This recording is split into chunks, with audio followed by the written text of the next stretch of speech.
ఒక ప్రాస్టిట్యూట్ని కూడా దొరికేటప్పుడు అప్పుడు ఓల్డ్ టెస్టమెంట్లో ఇన్ జూయిష్ లాలో ప్రాస్టిట్యూట్ అంటే వెరీ బ్యాడ్, ఇప్పుడు కూడా bad, but then it is a very bad this thing.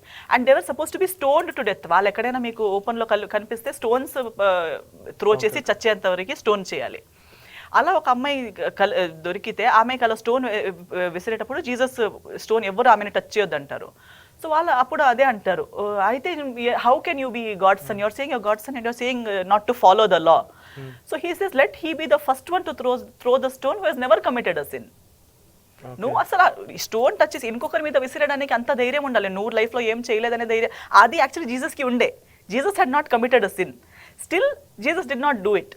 But మనం చేసేదంతా చేసి, మనం చేసే పాపాలన్నీ చేసి, ఇప్పుడు since the topic has come, maybe this is outside the topic, but it is coming in the. ఇప్పుడు మనం ప్రాస్టిట్యూట్ అనేటప్పుడు కూడా ఒక ప్రాస్టిట్యూట్ అవ్వాలంటే ఎందుకు అయింది? మీరు వెళ్ళి కస్టమర్స్ అయ్యారు కాబట్టి ఆమె అయింది. ఒక సొసైటీలో నలుగురు అబ్బాయిలు ఆమె దగ్గరకు వెళ్తేనే ఆమె ప్రాస్టిట్యూట్ అవుతుంది. ఆమె ప్రాస్టిట్యూట్ డబ్బుల కోసం అయింది అనుకోండి, which you think is very cheap. మీరు గొప్ప వాళ్ళైతే ఆమెని యూజ్ చేయకుండా డబ్బులు ఇవ్వండి. I don't want to touch you, but since you are desperate for money, take 500 rupees. అంత గొప్ప మనసు మీకు లేదు. ఒక 500 రూపీస్ ఇస్తే నిన్ను వాడాలి అనే థాట్ నీకు కూడా ఉంది, కానీ నువ్వేం చెప్తావు? ఆమె చీప్. నువ్వు గొప్పవాడు కదా, ఆమెకి దారి లేక పొట్టకి లేక ఏదో 10 రీజన్స్ వల్ల ఆమె అక్కడ నిలబడి ఉందనుకో.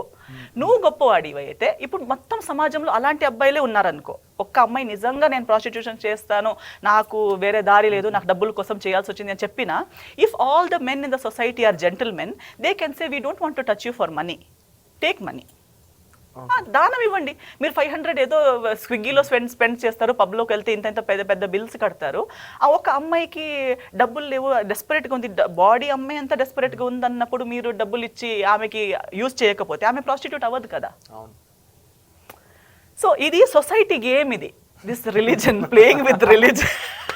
Final and ball society game, this trying to play with religion.